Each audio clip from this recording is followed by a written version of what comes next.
Hello and welcome to this assembly today.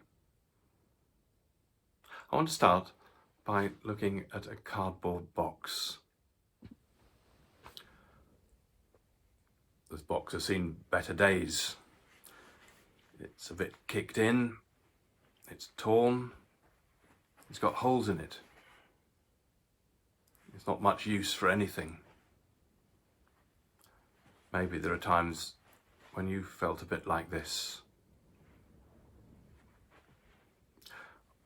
Once we started a meeting with us all looking at a box just like this and thinking about it and our own brokenness and vulnerability. But then we lit a candle inside the box, and it's the holes in the box that were the way the light got out.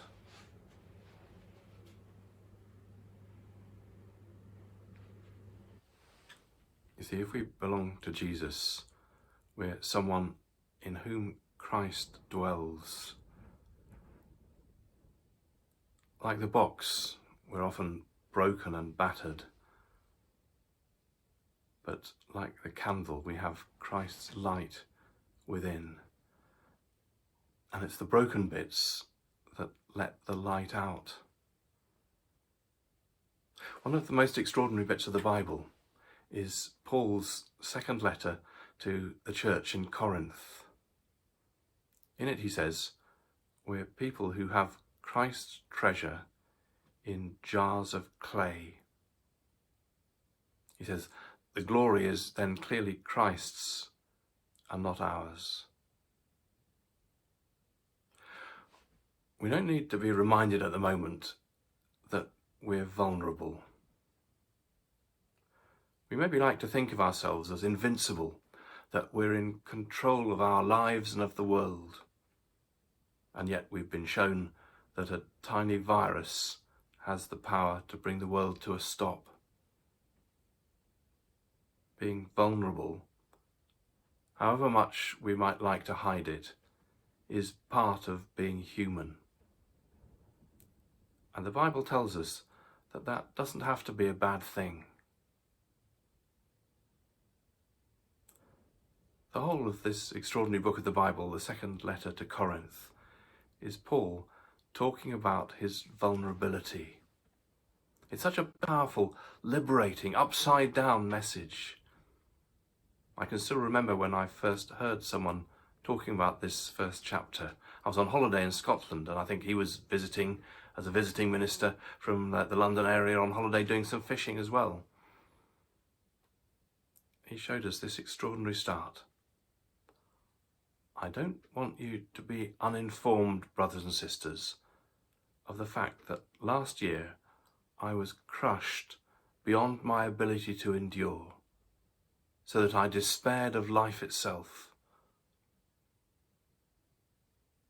I don't know about you, but when I've been through times like that, I've wanted to keep quiet about it. Surely being a leader is about being powerful and omnicompetent, always in control, having all the answers, or at least able to convince everyone else that that's the case. But here, St. Paul says the opposite. He says, I want to make sure that you know about this, that I've had dark times, times when things seemed so grim that I was on the verge of giving up. But he says, that happened so that we could learn to rely not on ourselves, but on the God who gives life to the dead, who can still be at work even in the darkest places. And then later in the same letter, he tells a story about when he was praying that God would take away what he calls his thorn in the flesh. We don't know what that is, but we know that it troubled him. And he says he prayed 3 times that God would take it away. But instead of answering his prayer directly, God said this to him. He said, my grace is sufficient for you, because my power is made perfect in weakness. And so St. Paul says, well, if that's the case, then I will boast about the things that show my weakness. And he tells a story about when he was in Damascus and his enemies were looking for him. If it was a conventional hero story, you might think that it would be about how he faced them down and won a tremendous public victory. But no, it's a story of how, to escape them, he had to be bundled in a basket and lowered down through a window in the outside wall. Nothing very heroic about that at all. But he says, well, that shows that God works through ordinary, vulnerable human beings like you and me. And so I'll boast about that. We've heard a few heroes showing us their weakness recently. There's been Billy McKee at Accrington Stanley talking about his depression, or the cricketer and television presenter Freddie Flintoff talking about his struggle with bulimia. Heroes aren't those who've got it all together, but those who are willing to show their weakness in order to be able to encourage others.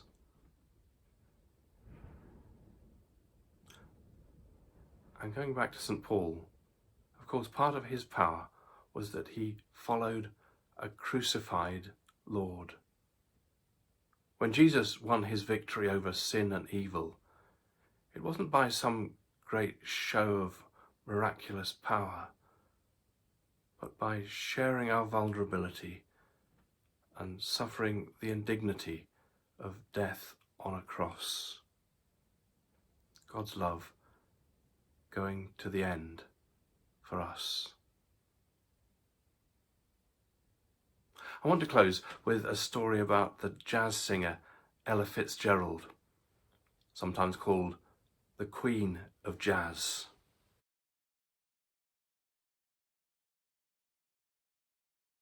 One of her most famous recordings, for which she won 2 Grammys, started with a live recording made in Berlin in 1960.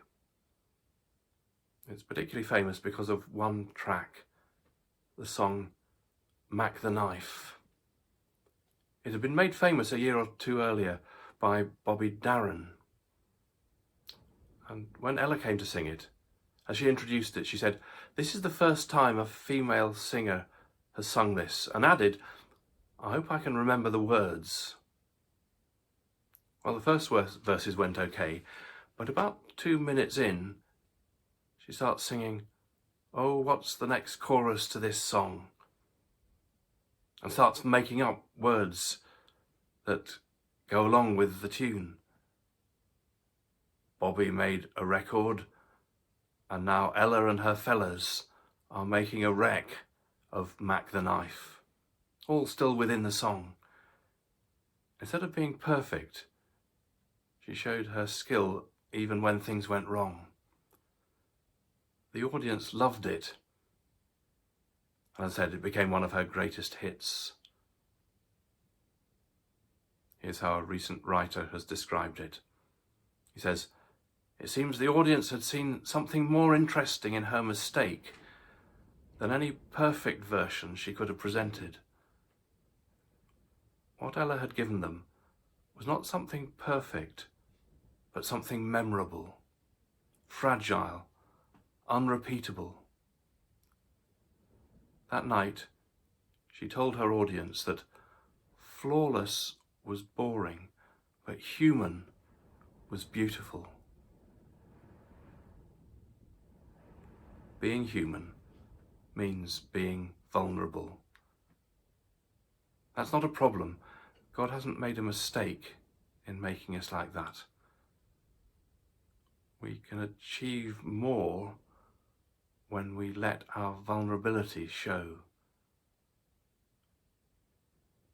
God's grace is sufficient for us.